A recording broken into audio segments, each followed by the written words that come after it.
Welcome to Happy Hour, brought to you by Best Damn Bookkeeping. That's more like it. Oh, hey, gosh. Oh, look it. Hold on. Yeah. Play some music. I meant to do that. I'm supposed to do that. There you go. Yeah. Thank you. Now we know it's real. That actually was exactly how Angela dances, too. You nailed that. That was fine. Like the inflatable. Yeah, she looked like an inflatable thing at a used car lot. It's like waving my hand. Yeah. So, I'll take a used car. Sure. What do you got? Tell me a used car. It wasn't for that. Yeah. If it wasn't for that. I'm not in the market for a used car, but you know, I'm sold. Dude, blowing kisses at me. Well, holy shit, you guys! I'm hitting the live button on Instagram. I did it right away this time. I just happened to get lucky and glance up on my other screen. It's a good day. We're live. We got Angela and JC in the house. I know Michael Gregory's coming. He better come. He picked the topic for today. So Michael better get his ass in here because this was his thing. He's like, we were talking about it yesterday during our team meeting for Higher League Chill. And he was like, we got to talk about this on the show. All right. We're talking some digital marketing stuff. And I thought it'd be a good not top 3 episode because this time of year, we all get into this thing where we're like, ooh, I could also do this for my clients. And so I always think it's funny, all the things that we have tried over the years that didn't work. And so I want to do a not top 3 of the things that didn't work out. Cause there's definitely been some services over the years that I have tried to administratively or, home service wise that I've tried to roll out that are hilarious in hindsight, but just things that I thought were the right thing to do, try to help more people doing stuff. But first, JC and Angela, you guys are at home. Yeah, we are in our region. Right? We're not technically at the house right now, but yes, we are at home stomping ground. Good point. All right, now we can stop talking about him. I saw he jumped in here, so we can stop talking about him now. What? Gregory Stell's in the house. Yeah. Hey, Michael. We were talking about you. Doing great. How you guys doing? Can you hear me okay? Let me check the speakers are good. Yeah. Mm-hmm. Wow. Why is your screen? I can say that I'm not good looking enough to be in this call, so we'll go with that. No. As opposed to who? Yeah. I don't know. You want me to power rank you right now? Yes, that should be a show. Yeah, we need to power rank each Home other. service power rankings, not by style, but by looks. Yeah, we got to get a power rankings episode going on. That would be good. That's a good show. We'll come up with some different categories to power rank each other on, and then just offend each other up and down and left and right. Yeah. Speaking of I'm fragile for that. You guys need to say Angela's going to be nice to everybody. The rest of us are just going to tear each other apart. We should do a roast. Like I watched the Kevin Hart roast the other night. Yeah. I was crying, dude. And I think we should do like a everybody gets 1 minute to roast everybody, and it almost have to be off online, and then we sell tickets to it because it'll be pretty offensive, but it's kind of funny. It could be pretty offensive. I think the challenge would be, I don't know if that any of us are funny enough to roast each other. We're just going to offend each other. Oh yeah. Other people think it's funny, especially those that know JC or me. That I'm down. But I do agree. It should be offline, and then we make it online. We can't do a live roast. We can't. But if you haven't seen the Kevin Hart roast, or even if you haven't seen the Tom Brady roast on Netflix, you have to go watch. Oh, the Tom Brady was epic. Yeah. I haven't watched. I don't think I've watched either of them. You've seen Nikki Glazer. She I think she just made her whole career by that one roast. I was mad she wasn't on this one. I caught a couple snippets, but I didn't watch the whole thing she did on Tom Brady. I had heard it was great though. I heard it was great. I'm too busy. You guys understand? I'm a redneck, man. I'm too busy watching hunting and fishing shows. I don't have time for a roast. Now, if it was a pig roast, I'd be watching that.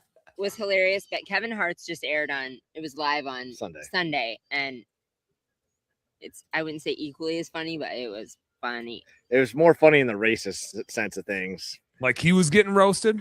Yeah. Oh, nice. Yeah. I could see. I would definitely laugh at that. I mean, it's impossible not to. It's impossible. Mm-hmm. If you're just joining, I got to do a better job of this. So I'm it starts today. If today is the first time you've tuned into the Home Service Happy Hour podcast, well, thanks. Welcome. It's happy hour. Have some fun. And Seamus. I'm pretty sure this is the top rated / only business entertainment happy hour podcast. As far as I know, somebody proved me wrong. We're talking business. We're having fun. And you can do both at the same time. It's mandatory here. Actually, it's mandatory. We encourage drinking. I mean, there's times of sobriety and times of not. If Rob jumps on, I'm intentionally warming up. In like 3 weeks, we have our Boundary Waters trip, and you can't carry a bunch of beer in. I think we're not going super far, and I think we have like 4 miles of paddling and portaging, but it just sucks you can't keep it cold. So what's the point? And it's heavy. So we just bring like 10 175s of various clear liquors with, and then throw like electrolyte powder in it. So I'm having some lemon flavored drip. Man, this tequila must be hitting me hard. Some lemon tequila, some lemon flavored drip drop, and some tequila today. That's what we got going on here. A little happy hour, getting warmed up for the Boundary Waters, making sure I'm acclimated. It's not great, but in the Boundary Waters, it tastes awesome because you're just like paddling, working your ass off all day. Yeah. I like it. Alcohol in with the electrolytes.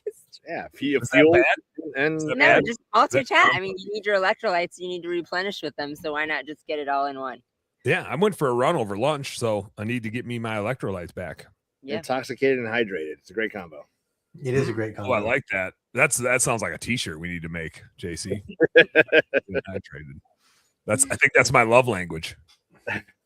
That's what Liquid Death should have been. Like the marketing of Liquid Death that it's water is crazy. Like Liquid Death should have been. Somebody should make a electrolyte with alcohol drink. Does that not exist? Yeah, that has to exist. Does it? Here I come.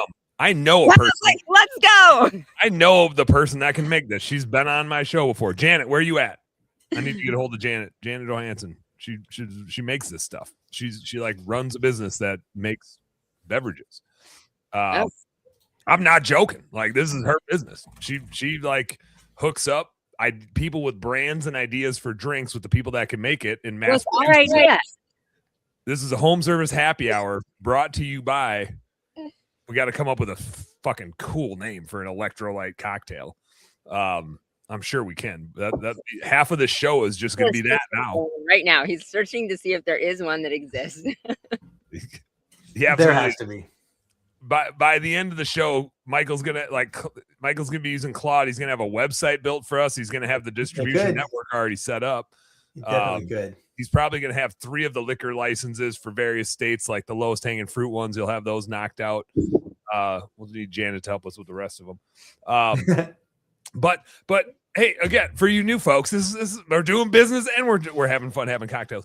I do. Michael and I had a meeting yesterday. We were working on our Harley Chill recruiting business. Oh yeah, that's right. I got the other thing I got to do is, hey, the show doesn't come to you for free. Well, it does come to you for free, but only because we got JC and Angela from Unique Genius bringing the knowledge of virtual assistants and strategic partners. We got Michael Gregory from Click Call Sell bringing the digital marketing knowledge and a ton of AI crazy brain, friggin' genius.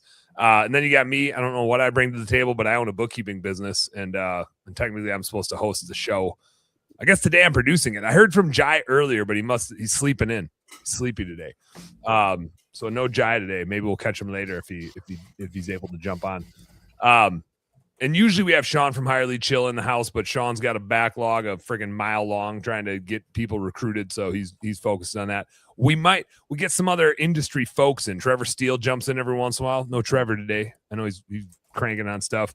Rob Anderson said he might join us today. We might get a Rob. Chad Murray, coach, marketing dude, sold his chimney business. Might get a Chad sighting here or there. He does some coaching usually during this time, so it depends if his coachee shows up or not. But brought to you by all those fine folks. So thanks for tuning in. Hit the subscribe, hit the like, join us every week. Most weeks. We're a most week type of show. We're not an every week type of show. Although I do think first week of June, that Wednesday, I'm going to be MIA. You guys are in charge here. We haven't done that takeover before. Oh, I think it's a great idea. We haven't done that takeover before, but I think here back to the roast idea. Let's face it, Dan Plata roast without Dan Plata. I was gonna say, back to the roast idea. We did this in college. Every Wednesday we would go bowl. It was dollar burgers, dollar beers, dollar bowling. And one Wednesday in particular, we all dressed up as each other, like pretty much wore their clothes besides their underwear. And then we acted like them, like the whole time. And so you can imagine like the roasting that went on for anybody's personality, because their personality would just get way overplayed by whoever was pretending to be them. So we did like a round robin of who dressed as who and acted like who. It was maybe one of the funniest nights of our lives, because it was just nonstop, like just over the top. So you guys would, maybe you could all pretend to be me the whole show. Like just a bunch of friggin' making fun of Dan. You guys pick. I'm just throwing ideas out there. It's your show. I'm not even gonna be here. I'm gonna be drinking this, sitting on an island up in the middle of the Boundary Waters. Literally, like I'll be able to pee on Canada. I'll be so close to Canada. I'll be able to pee over there. No offense, Canada. I'm not going to. I'm not saying that I will. I just could. But I am gonna get a Canadian fishing license, so I'm gonna come and jack a couple of your lake trout. Is what I am gonna do. It'd be tasty. Be cooking those babies up right about now while you guys are having a show. First week of June. What is that? June 3rd? June 2nd? You don't have a start. 3rd. I'm not lying. We had our meeting last night. So it's my buddy Tor, my buddy Moose, and my buddy Kevin. Like Tor's flying in from Connecticut. Moose and Kevin are here. Justin Noggle's coming. He came last year with us. Rob Anderson's coming. Justin he tried to build a hot tub last year. It didn't work out. Tried to build it with just hot rocks and a tarp and putting water in it from the lake. Didn't work out, but he was motivated. And there's nothing else to do. We're just hanging out like in the middle of nowhere, right? So you just a lot of effing around. Tor loves his technology, which is hilarious in the Boundary Waters. We bought a 200 watt, 6 foot long by 2 foot tall solar charger to run an ice cube maker in the Boundary Waters. We also bring in an inflatable couch and a bunch of batteries for like fish finders and stuff like that, because it's mostly a fishing trip. But I mean, like we're hauling this stuff miles and miles and miles and miles. But this year we only have 2 short portages, like 500 yards total of like carrying stuff across land. Usually we have 4 or 5 portages. So you have to get out of the canoe, empty everything out, carry it across land, reload the canoe, keep paddling. And you do that over and over again until you get where you're trying to go. This year, we only have 2 of those. It's mostly paddling. So it's a little bit easier to move it along when it's in the canoe and you're just a cruising. Yeah, I don't know if we'll bring Starlink, but we probably could with a 2,000 watt or a 200 watt solar. Like it's enough to power a friggin' ice cube maker. We confirmed it. But just because we're rednecks, Justin's going to try to make a homemade ice cube maker instead of buying like a Frigidaire one. So we'll see. We will see. I gave him a week. I said, if you don't have this done by next week, we're just ordering an $80 one off of Amazon. Yes. Apparently he didn't like room temp cocktails last year out in the middle of nowhere in the most beautiful place in the world. A room temp cocktail was not quite sufficient enough for Justin. So he needs to get some ice into the Boundary Waters. I thought I was bougie. Right. Michael, we can't hear you. Are the Boundary Waters the most beautiful? You've traveled a lot. You've been a lot of places. Boundary Waters is it? That's your most beautiful place? To me, because it goes with it. Oh, okay. Right, because like the beauty friendship. of the place is also the experiences that you can have there. And so there's something about like being in a canoe, trolling around and having a 10-pound lake trout smack rod next to you and like pull that into a canoe and then you cook it over a fire. Like it's Yeah, I can just see the look on your face. It changed. Like, yeah, I'm there. It's like I'm feeling it, man. And there's a lot of really pretty places, but like there's no boats, there's no light pollution, there's no cell reception. Like it's a beautiful place, man. Although fuck the government, because now they opened up the door to allow a Chilean company to mine in the headwaters of it that would pollute the whole fucking thing. It's like 1 million acres. It's like the coolest national. I mean, to me, it's the coolest fucking place in the country. And the government doesn't care. It drives me nuts. Ed Aarons knows what's up. Says BWCA, absolutely stunning highly recommend. It is the coolest place, and you're so far away from everybody. Like there was one time we camped in there for a whole week. We saw a group of people came by our campsite. Over 5 days, group of people. Hey, It's pretty sweet. Y'all should come. Where did Angela go? Dude, she just peaced out. Peaced out. Oh, had to get the refill. Get the refill. Where are you guys at? Green trees. Looks like the local golf course, like beer. Oh, den. cool. Right now, we typically come up here this time of day just to get a cocktail and hang out. So we decided to do this, and then maybe go shoot 9 holes after we're done. There you go. Yeah, we try, and if it's nice out, come and do the show from here instead of just sitting inside. I'm finally getting my tennis elbow worked out enough where I'm like thinking I can go golfing. Like it's been, I mean, like I think I told you it was like all winter long. This damn elbow from I think it was bicep curling got me. Like I overextended it down or something.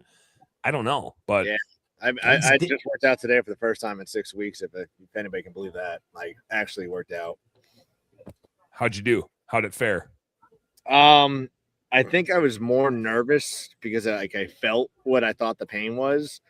I'm not hurting right now, so I feel good about it. And then tomorrow I'll push a little bit harder, but 6 weeks of not working out I haven't told anybody that till today, really. So that sucks. Wow. Yeah. That's tough. Well, Dan is sneaky good at golf. For anybody that doesn't know, we went to Top Golf, and my arrogance always comes into play. I'm like, I'm gonna whoop your ass, dude. Like, come on. And they're like, bro, where'd this come from? It's like I played golf in high school. Like, all right, that's awesome. So we had a really good time. I was actually with you, Dan. I played in high school, and I'm decent once I get going. I just don't ever talk about it or like to just get out on the regular, even though we're like literally 8 minutes from a golf course, and I've got 20 free rounds of golf that I still haven't used since 2 years ago. Oh, guess we got to do a golf trip. Let's do it. Yeah. I'm the best golfer, not in terms of score. I think score is irrelevant in golf. I'm the best golfer in fun. I have the most fun golfing. Sure. I can see that. And this is a skill set I developed when I was in high school because I was our number 3 golfer. Our number 1 golfer won state in Wisconsin when we were seniors. Our number 2 golfer went on to play at University of Wisconsin-Madison. They those guys had to shoot par. All I had to do was shoot around an 80 and show up. And maybe I'd trickle into the 70s or maybe I'd be in the mid 80s. But the number 1 and number 2 golfers, those guys had to be so freaking serious. The number 3 golfers, we were all just out not in school, having fun, like getting out of class to go play a round of golf. Definitely having more fun than the number 1 and the number 2 golfers were. Way more. That was 80 on the front 9, right? I never counted how many holes we played, man. I'm pretty consistent. I shoot in the 70s pretty much every round, but I always stop at the 15th. I stop at the 15th hole. So that's really good. I only play 14 or 15 holes though. Because I get bored. Once I get into the 70s, I call her quits. Yeah, I'm like, that's bored. It's been 3 hours. Let's go home. Let's done. I'm done with this. So we went golfing a couple weeks ago. It's like the 3rd or 4th year we've done with the guys. And there's this one guy, super competitive, gets pissed off when he sucks. I'm like you, Dan. I'm trying to have some fucking fun. And I was actually playing pretty decent. And I guess my score was kind of competitive. And I was having fun the whole time until it was the 14th hole. And I shanked it. And I had a drop. And he's like, hey, Jake, you're shooting number 3. I hope you remember that. I'm like, you motherfucker. I didn't come here to fucking keep score. You yeah. Now you're ruining my day with this damn sport. I was like, Sean, I'm done. I don't want to play with you anymore. Shut up. So every time he would friggin' whack a ball in the woods, I'm like, hey, Sean, that's number 4. I hope you remember that. The rest of the day, I'm off the whole time. And now we're not friends anymore. Growing up, I was so competitive golfing because I started playing when I was 3 or 4. I mean, walking around, my parents played, my older brother played, and so I was just the kid that always had a club in my hand. Growing up, my parents would drop me off at the golf course. It was my daycare. When I was in late elementary school and middle school, they would drop me off at the golf course with $5. And we had a season pass, and I'd play 36 holes a day. You would think I'd actually be good. I had a lot of reps. You're really good. I mean, I can hit the ball well. I can't score well because if you're driving good, your chipping and putting sucks. And if you're chipping and putting's good, your approach shot sucks. Yep. And it's always something, right? It never all comes together. But I'll usually shoot, I don't know. I play once a year now. So who knows what's going to happen? For sure, the short game is going to suck. When you play infrequently, like the long game tends to come back every year because you don't have any bad habits. Like you can get off the tee fine. It's just any touch around the green is like, it's just your like knees are knocking together. You got the yips on everything. But We're getting golf fun. this summer. It's still fun. I went to college on a golf scholarship. Did you really? I Wow. No I did shit. not know that. Look at the whole world is learning so much about you right now. Uh-huh. did. And I went to one practice, and I never showed up the rest of the season. Why is that? I joined a fraternity, started drinking for the first time ever, and just I didn't was care it. about it. Yeah, That was one that. practice, and that was it. He was not happy. Did you have to forfeit the scholarship then? No, it was like 10. It was like a 10 grand scholarship. It was quite a bit. This is back in 2000, 99, 2000. So it was a lot That's better. okay. Yeah. You got your money's worth. I got something out of it. Got paid a lot for that practice. Yeah. Dan, I'm going to be Jai. Do we have to do a commercial? Just holding you accountable, buddy. I don't know if we do because we're not live on the radio because I still don't have the credentials. I think Darren got me reset up on it, but I fired an account manager Friday, and now I'm like scrambling to do all the things in Best Damn Bookkeeping and make sure everything's taken care of. Skip's back in the house. I said, back in the 1990s. So I don't even know. I'm just glad that we're here doing a show. Like, I feel like that's an accomplishment. Like, we made it this far. I actually answered the phone from my new account manager today and had a conversation with her. That was the most I've done with BDB. Yeah. Yeah. That's right. I fired your account manager. Sorry about that. See, it wasn't me. It was you. There's no good time, man. There's no good time. There's just no good time to do it. It's just, and Michael was already yelling at me previously because I had mentioned probably in the last month, maybe even more than a month ago, multiple times. Michael, I'm really good at telling people they should fire people. Yeah, I probably told JC you need to fire the When person. you think of it, If you lose once one, you think about it, it's going to happen. It was just trying to figure out when and how and all that stuff. And so finally Skip and I pulled the plug last week, but yeah, JC. I wish Rob was here. Because we had so many fire him. Rob also got a new account manager. It was Rob's account manager too. So did John Carmerzon. All you guys are getting new account managers. Who called you from my team? Who do you got? whoever my new one is, I don't know. I'm not good with names, but I did answer. I don't know why. I never do. And yeah, because you probably didn't even have their number. Oh God, no. No, it's like I don't know why I turned my phone off, do not disturb, and it rang. And I was like, well, let me just answer this. I know I'm gonna regret it. She's like, hi, this is so and so with Best Day. I'm like, Kim.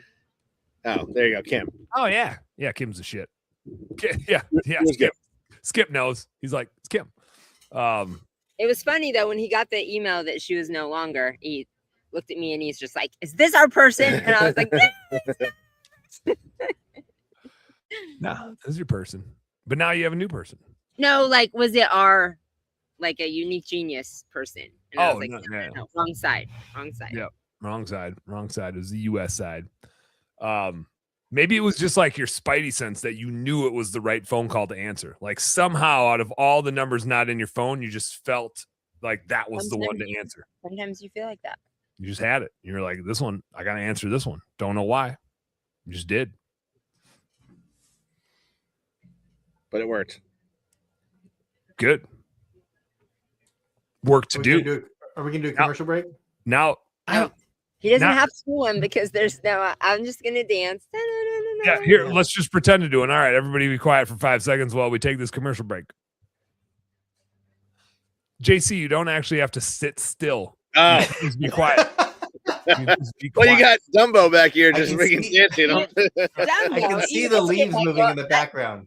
When the show started, I wasn't paying attention. I was just sitting here and I had to grab her hand. You played the music and turned her into the blow up Pinocchio, the used car sales. Fluff blow up doll.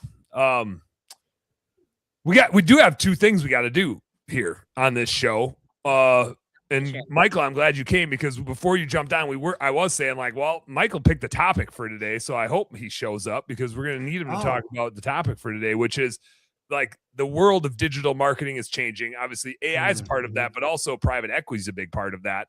Oh And yeah, so I forgot. for That's what we talked about mostly. Yeah. and I'm seeing it with our bookkeeping clients. Like I get asked so many times from our clients, like, what's everybody else doing? Right. Cause I get to see what's working and what's not working. And I talk to so many business owners, and some are growing like crazy. And it's always kind of this. Some people are growing like crazy, and some are just struggling to get the phone to ring. And but like one really consistent thing I hear is, man, I'm paying so much more for digital clicks. And especially for the people that have built their business around Google ads and getting Google clicks, it's getting more and more and more difficult to do that. And they're having a hard time pivoting and trying to stay profitable with it. And obviously, Michael, you like live in that world, and I'm sure you see it 10 times more than I see it. So let's get like, can you give us a breakdown on why that is? Is it happening everywhere? Is it like a unanimous new world that we're living in? Why is it happening? And then let's get into like whether we're big or small, or whether we've done it or not done it. Like, what's the move or moves for us going? If anybody listening to this is in like the home services space, like it's No, just frustrating. there's nobody listening to this. Yeah, You don't need well, to say like that. that's. I just want to give some empathy. Like it's just frustrating for like spending $1 million a month in ad spend and having as many clients as we do.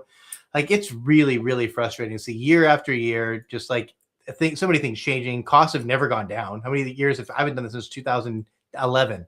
I mean, it's gotten more expensive and more competitive every single year. I had a theory, and it's really fun to like just be like put my prognosticator hat on and just pretend like I know what the future is. And this is how it came up yesterday, Dan. Is I used to think before agentic AI that private equity is created by investors, people that think that they can make more money owning home service companies of private equity than they can in other means like real estate, stock market, whatever it is, right? And so it's just a way to diversify, but they think they can make a really good return on it.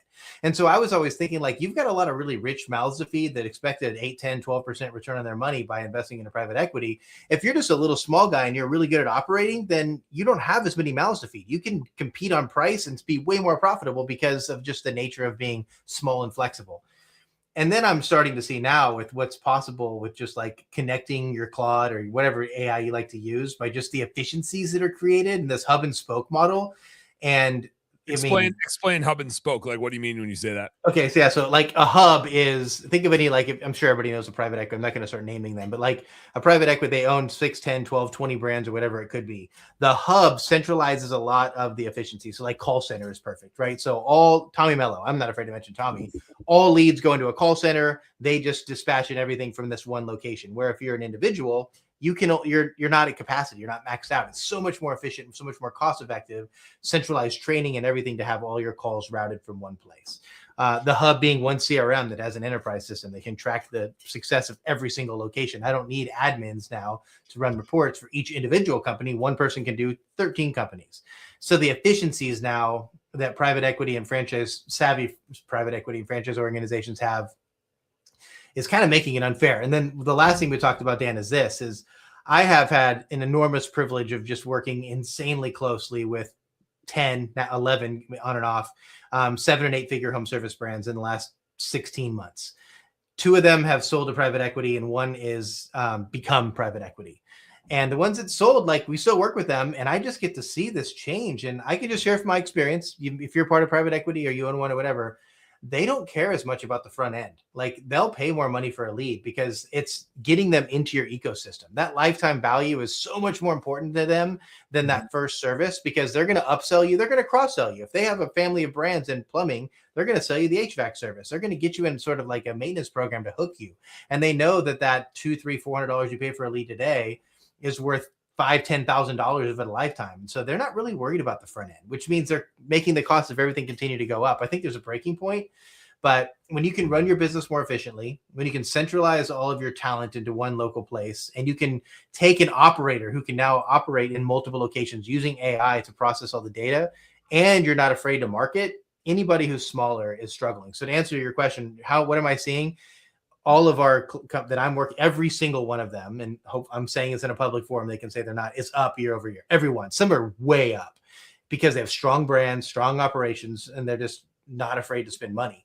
the clients that I'm not directly working with, but I'm seeing on a day-to-day basis that are just mid-tier, just always hung their hat on Google and lived, they're struggling a little bit unless you're in this like a good market, like the sweet spots. Like the same tactic won't work here, but it'll work here. Yep. So you might be struggling. So the only thing I can tell you is use AI to make sure your operations as dialed in as you can, or use a company that can use AI to help you, and build your brand, tell your story, tell your customer story. And that's the way you can compete, because you're going to get owned by the private equity. And I want to say the names of people who I know are great operators, but I don't want to make anybody feel bad. Yeah. Yeah, that's it all. is. Oh, go ahead, Angela. No, I agree with that all. I mean, we see that, like, we have clients on either side of private equity, mostly in roofing, you know, that are building, people that are like, and it's different when I say these numbers are different because roofing numbers are a lot different, right? So people that are 50, 60 million and are building to private equity. And then the other side, the $250 million private equity owned, and exactly what you said, like what they can do with centralized everything. And the other side of private equity still uses us, but it's less people because it's one process. Like, you don't have to figure out a process. You're not the only person figuring out how to use Claude and hook it up to your CRM and get that way faster. There's one person that figures it out, and it is now across all 20 brands. It's one operating system that everybody follows. And the hardest part is integrating. I feel like in the last 6 months, like 6 months ago, there were like you said, centralized call centers, and we had a centralized CFO, and there were like really defined ones. But now that AI has come so far, it's just like skyrocketed what the private equity people can do, because once you figure out something with AI, one person has to figure it out, and it's across all brands. Whereas the smaller business is trying to figure out all of those things themselves. You know, it just, and they got to, and then the employee calls in and they got to go out in the field. Right. Yeah. And like, so that's the world we live in. It also, to me, as you were saying, like being a part of a small group mastermind or like co-op is going to be even more important. Sharing that information. Like, we might not be the same brand, but being a part of people in your industry that maybe aren't in your market, that you all share something, is going to be the way to not For be sure. Even if they are in your market, like that's still usually the best relationships you can build. And obviously not everybody's like right to have those relationships with, but I still go back to like Andy Mashure and I were competitors. We became business partners, like right guy with the right mentality, that the timing worked out when he wanted to scale and I wanted to step away and do more bookkeeping stuff.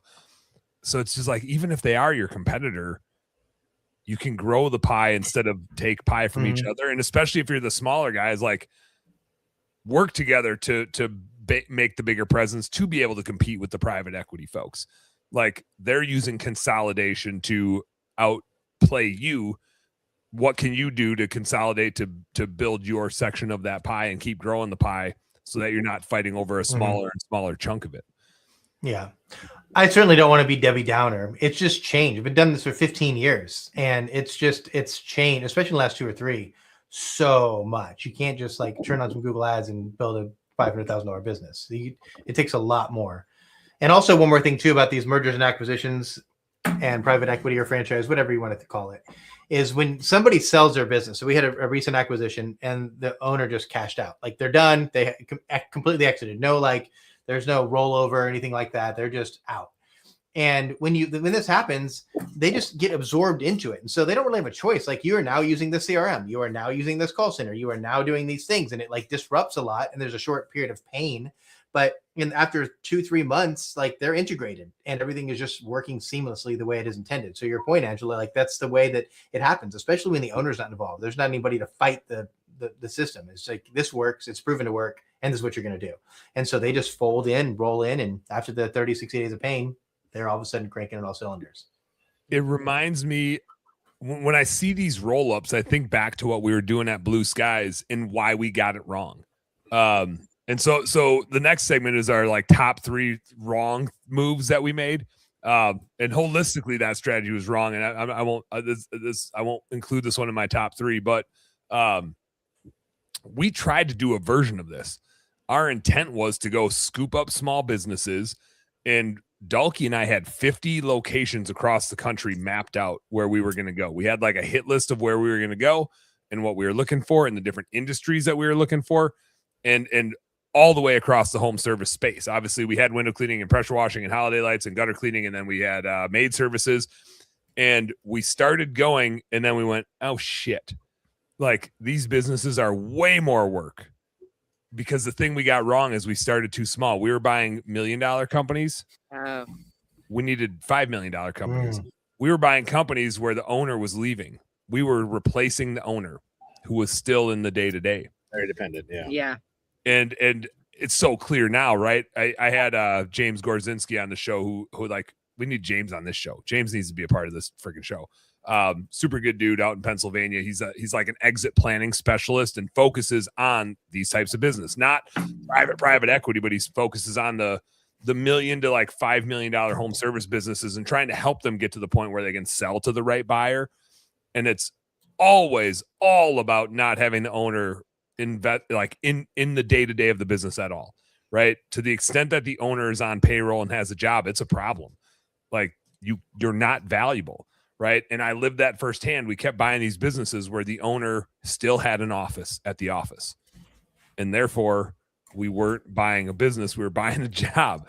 And we had 7 jobs around the country, and we had the decentralized phones. We had the decentralized recruiting. We had the decentralized marketing. We had the decentralized bookkeeping. We had that office hub and spoke, but our operations just sucked. They kept folding because we didn't have anybody locally that could run it because none of them were big enough, right? They were all still dependent on the owner. And so then we were flying around the country trying to solve all the damn problems. I don't wish that upon anybody. It was one of the worst things it was one of the things I'm most appreciative that I did. Because holy shit, you learn a lot when you beat your head against the wall that many times. There are a lot of lessons to learn, but it's the most like I'll never do that again lesson that I've learned too. But it makes so much sense what they're doing. Like, and they're very diligent about buying businesses that are big enough. Who the hell was the guy that was buying up? Like, he bought Latimer, he bought Kempton, he bought Vaughn, he bought. Who else did he buy that we all know? Yeah, they're out west. He wasn't private equity. I thought he was East Coast, and he was like buying up a lot of those like $1 million to $2 million companies. And like, and I remember Matt Rawle like spoke at the Huge one year. I remember, like right before they bought Brandon's company. But they had the same problem we had. Like every time we check in with them, it was like, this sucks.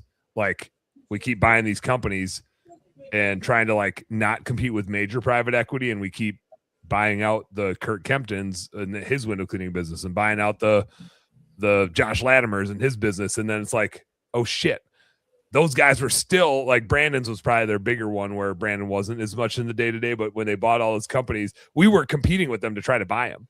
Like, thank God we didn't. But we were trying to buy those companies. We didn't have enough money to buy them. They had a little bit more money than we did. And so like we missed on a bunch of potential acquisitions that we wanted to be a part of. And then in hindsight, I'm just like, man, I'm glad we didn't like get caught up in more of those where now it's just a bigger problem. Because again, you don't have the person to run it. Josh Latimer was running his company until he sold it, right? Kurt was running his company until he sold it. Like, it's just a bigger mess of problems, just like this guy right here, just a freaking bigger mess of problems. Speaking of mess, yeah, here we go. How do you get away with wearing a white shirt? How does that? White on white? Bleach resistant. Yeah, man. like my skin. If I wear a white shirt, dude, that thing is dirty. Trevor heard us talking about power rankings. He's like, well, let's see. You had to get Purdy. Yeah. Sorry, I'm late, fellas and feller. Yeah. How's it Wait, going? what? Who's Feller? the fella? That's the female version of fella. You didn't know that? Is it really? Oh. No. I was like, that doesn't make any sense at all, but you know, We're you going said with it it. confidently. We'll enough. agree to disagree on this Son one. of a bitch. Where have I been?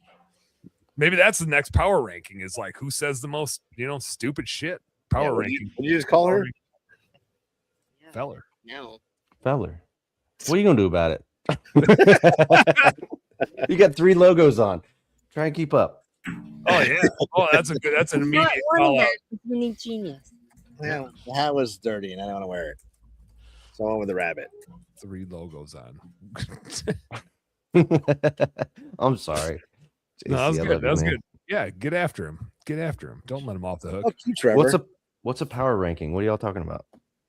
When Michael jumped on, he's like, I don't know if I'm good looking enough to be on the show right now. And then I was like, compared to who? Like, what are we talking about right now? And then he's like, we need to do power rankings. And then I was like, yes, I got a -4, so I feel pretty good right now. This is gonna be a new segment. We're just gonna pick a topic and power rank each other. We should, you know what we should do? We should do a screenshot and then get onto like ChatGPT or something and ask it a random question. Which person is most likely to poop their pants on a Tuesday at a party? That'd be a lot of fun. So you just want to keep winning, Trevor. That's fine. Oh, there it is. There it is. Who's How's most the air likely to quality drive a there in Bronco? California these days? Air quality? What a random question. I think it's fine. I'm not sick. Just You guys wondering. aren't wearing masks with the new outbreak you got going on out there? Wait, you guys, I don't follow pop culture nearly enough. What's happening in California? Should I be scared? Should I go get my Lysol? Yeah, but you guys are always the first to freak out about everything. Oh, okay. Yeah, I mean, I've got my can of Lysol right by the door if I need it. What's so. this tension that I brought into the room? I'm sorry. I don't have Lysol by my door, Trevor. I'm kidding. Hold on, I gotta go. It's on his desk. People carry mace. Michael carries Lysol. Lysol and M3 masks, whatever they're called. Yeah. And an Android. Oh yeah. Always gotta have the Android. Trevor, we were talking about how digital marketing is changing. You got a lot of private equity and AI in the space, and just it's making ads more expensive and making it a little tougher for the little guys to compete sometimes. So, Michael, good breakdown on that. But let's do a quick. We still got to get to our top 3, not 3 segment. But before we do, what like for the small guys, you mentioned branding. Like let's give some quick hits on like how to do it. I love this. Like, what like there's room for everybody. Like the pie is plenty big. What should the small guy be out doing when Google ads get more and more and more expensive, and that ROI just doesn't make sense for somebody that like maybe that was their go-to thing. And we know marketing's always changing, right? Like, yeah, maybe a year or two there's this thing works or that thing works. Remember when we used to use Home Advisor? Heck yeah. Right? Uh-huh. Like remember when it was Thumbtack and Angie Leads and like there's just a lot of things that Amazon Home Services. Never had that. That was everything for 3 months. So it's like so like we know these things keep changing, right? But it's always scary when they change. So let's talk about like the tried and true. How do we build a brand?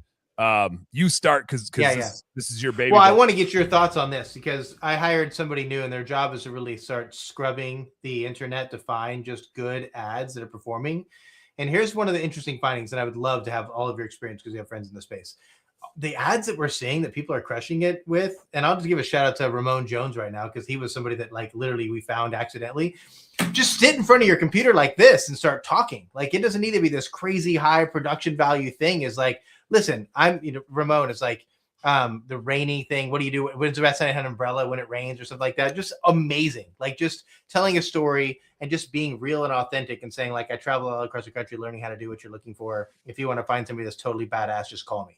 And those just really quick, easy things are just evergreen ads that will last for a long time because it's fast, directly to the point. You're an expert at what they want to have done. And it's just a great way to build trust really quickly. So low production value, high content, just being put out to the masses that can be an evergreen ad. The other one too, that I'll share is what we're seeing a lot is people make their business so much about themselves. Like quality guaranteed, all the things when solving a pain, like what is the reason, what's the pain somebody has that why they want to contact you and just like make your video about like empathizing with their pain. And those are the two things that I'm seeing the best, but it's just social. We're seeing 50, 100,000 impressions of people's brands by spending $1,000 to $1,500 a month just in social media. It's crazy. And you see that return over time. It doesn't happen overnight, but over 6, 12 months, you start to see brand queries, people searching for your brand 2, 3, 4 times. I know I talk about this a lot, but go to Search Console, look at your specific brand. How many people are searching for you? Look at comment lighting, for example, Trevor. It's brand new, but not a lot of people. Do this for 12 months and then come back with me. 300, 400 people a month are searching for your brand. They're not looking for landscape lighting. They're looking for you, the artist, to do their lights. And that's what really starts to pay off. Boom. So I love the marketing thing, and I'm not as smart as Michael or as good looking, but we were at this event a couple weeks ago up in Washington, and this guy brought up a name. His name is Tigran Gertz on Instagram, Tigran. And he's got 3 Hispanic dudes. I assume they're all legal because this dude's making millions off of him right now. But all they do is like these 3 Hispanic guys on a job site doing.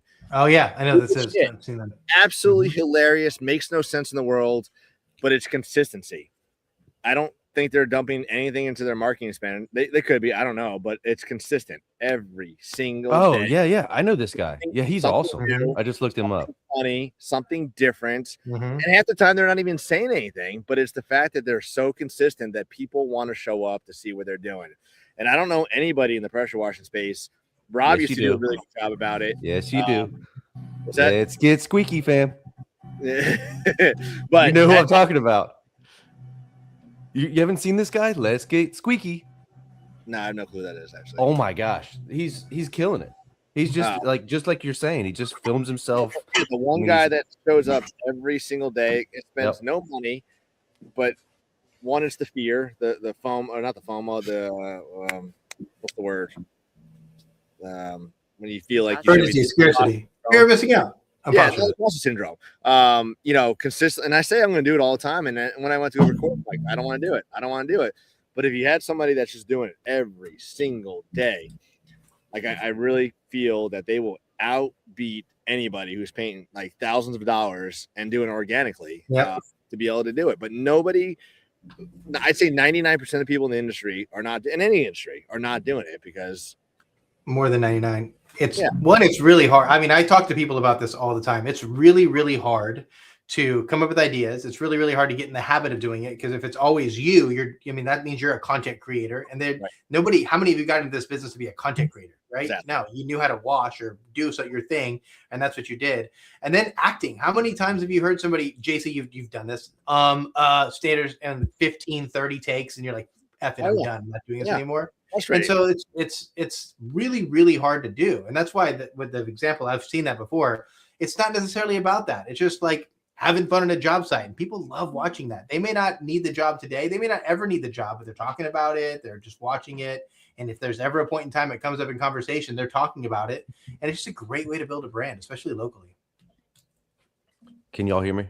Is my camera frozen or is it only frozen on my side? Thank Your God. camera did freeze. Yep. And you look really stupid too. Yeah, it looks stern. Make it stop, John. Make it stop. He had to dismiss himself. One thing that I always just want everybody to remember too is like the thing that as your business grows, you tend to start paying for more leads.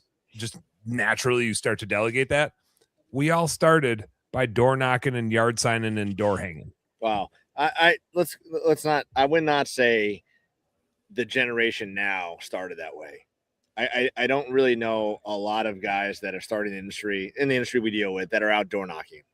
They might be door knocking is probably a stretch. Door knocking up some yard signs and maybe dropping off door hangers, but the door knocking today is not what it was. That's all we had back in the day. We had the phone book, and we had to go knock on doors. Like that's how we got busy back in the day. What year was that? For our listeners, 2009 for me. I do remember literally picking up the phone book on my dad's freaking office and making phone calls. There was a little local phone book about 120 pages. Well, look at people like Tommy Mello. You know why those people chose the name A1, right? Yeah, first of the phone book. Yeah. I mean, he really. All right, I didn't mean to interrupt you. I'm just saying, like most people nowadays do not have the kahunas to go door knock. And it mainly it's because of social media and people just go and blasting saying, hey, that Trevor guy's back with the common lighting and door knocking. Make sure you freaking call the cops on him. Like, it's very deterrent. Also, there's guys doing millions of dollars in revenue freaking door knocking. So I know it works. It's just most guys. It is kind of annoying as a homeowner. I had a brand new roof installed 2 or 3 months ago. Literally the next week, somebody came and knocked on my door. Hey, we're just installing your neighbor's roof. Want to know if you need when was the last time you had your roof replaced? And I was like, did you look at my roof? Yeah, did you look at it? No, you got to look at the roofs, man. You got to look like it's brand new. It even smells like a new roof, dude. Yeah. Yeah, you might have stepped in a nail. You want to go sniff it? You go sniff it. That new roof smell. Ed Aaron says, Kahuna, you said most people don't have the Kahunas. My old company, Kahuna Window Washing. Love the AM radio ads. Yeah. Dude, you guys have some good videos too. The ones with you and me and Andy with the pros versus Joes. Yeah, you guys have some really videos. good. But that's the thing. It's like, and I try to do it with Best Damn Bookkeeping too, right? It's like, just have fun.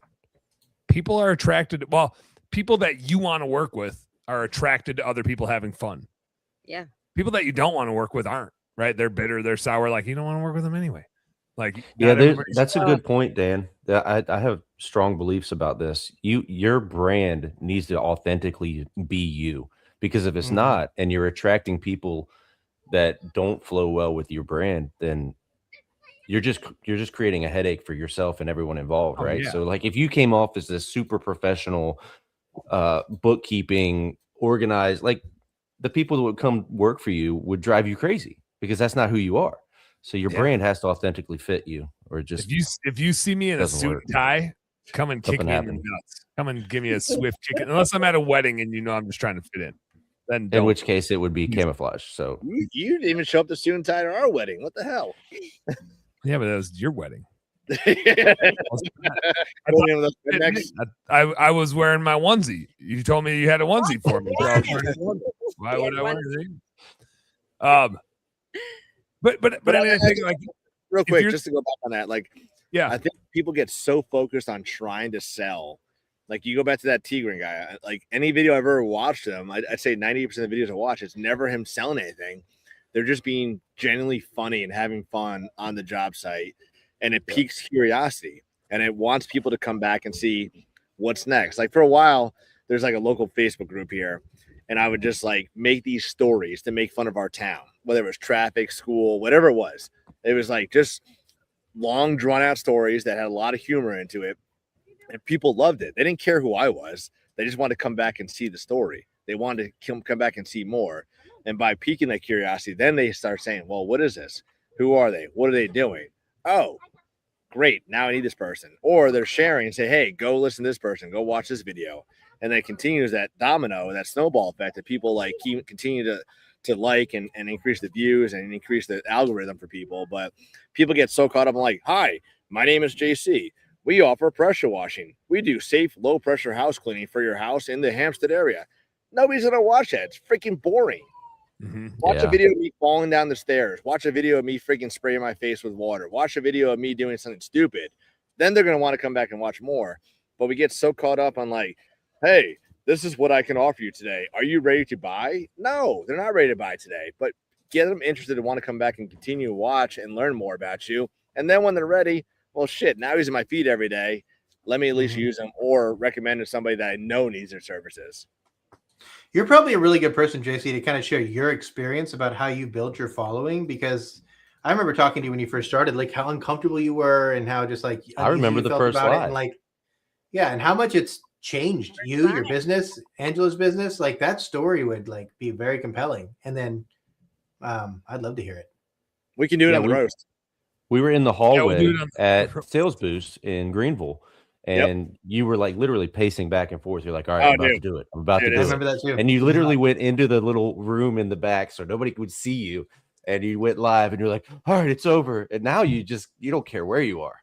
Nah, I actually think I did it in the fucking gym of all places. When I wasn't your comfort zone. Yeah, well, back then it wasn't. Angela maybe did make it a comfort zone, but yeah, I mean that's what it's just. And like, so I got a new sales guy, one of the guys that's going to be taking over the company here soon. And I told him like, dude, you got to be different. Like when you're done with a job, go do a video and send the person a video just thanking them for coming out there.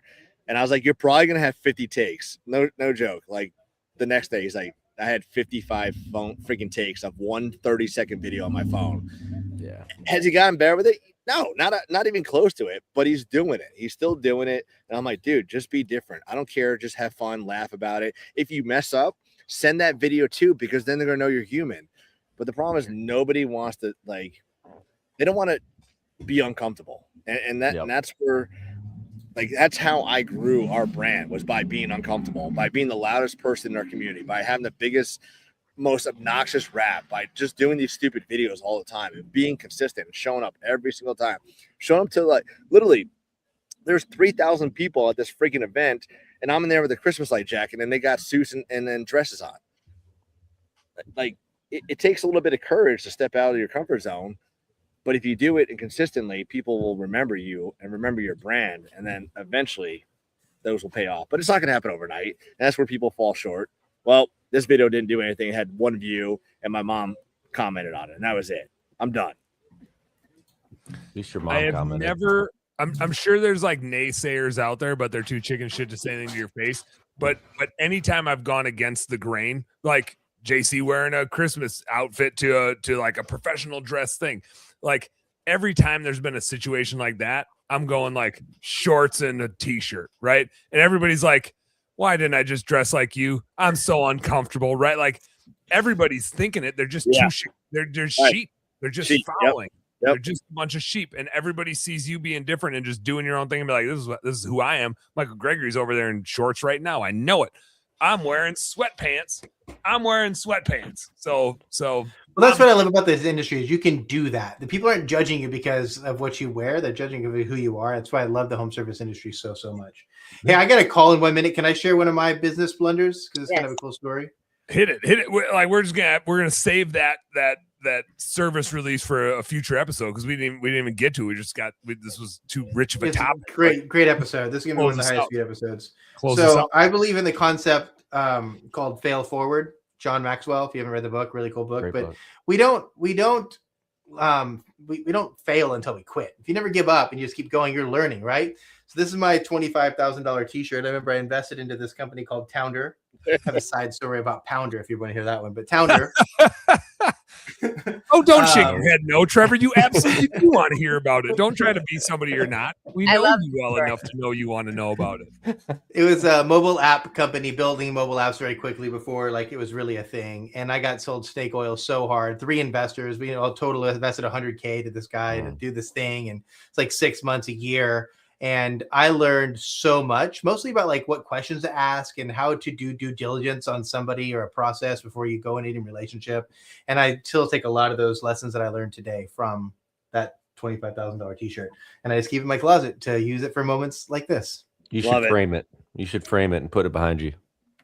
Yeah, actually a good idea. All right. I want to hear your stories. I'll go back and listen to the recording later, but I want to hear yours. Next episode. It's got to be the next episode. It's got to be the next episode. We're out of time. I got to go get my kids. We got stuff. I've got 2 more. I would buy so many cars with the money I've lost for stupid ideas. So I'll share them. You're not alone. I'll see you guys. See you, Michael. See you, Mike. I got a new guy on the show tonight. Who do I got? Ken. What the hell's his last name? I'm looking it up. I don't even have it. It's somewhere. One Wealth Map. But we're talking about like exit planning through your business, retirement planning through your business, and really like getting your financial ducks in a row. The duck I need to get in a row is where the hell's my StreamYard? Okay, here. I'm back. I can see y'all. But I think that's like talking about thinking forward. Like that's ultimately love y'all. See you, Trevor. That's ultimately where we're all going, right? Like we aren't going to be running our business forever. At some point, our business needs to be its own thing. And so we need to think about that from what the business needs, what we need, and plan for it. And so I had James Gorzinski on the show a few weeks ago talking about exit planning and what that looks like. And it doesn't need to be an exit, right? But it needs to be a plan. Sometimes it's turning it over to people on your staff. Sometimes it's like, I have a dream to ESOP our business, which is super expensive, but I want the people that help me build it to own it. There's so many different ways to do it. I'm super excited to talk to Ken tonight and like get his take on it. He's doing it at another level. Like the dude is doing it at another level. So I'm super excited to chat with him. join the fun for that. Good luck in your 9 holes. Kick JC's ass, Angela. Get him. Business nerds. Oh, hey, Jai's not here. That doesn't mean we can't play some music. Look at me go. I'm gonna be hosting. All right, y'all know what to do. Work smarter and harder. Go earn some pride. We'll see you in a few hours back here with Ken tonight. Peace.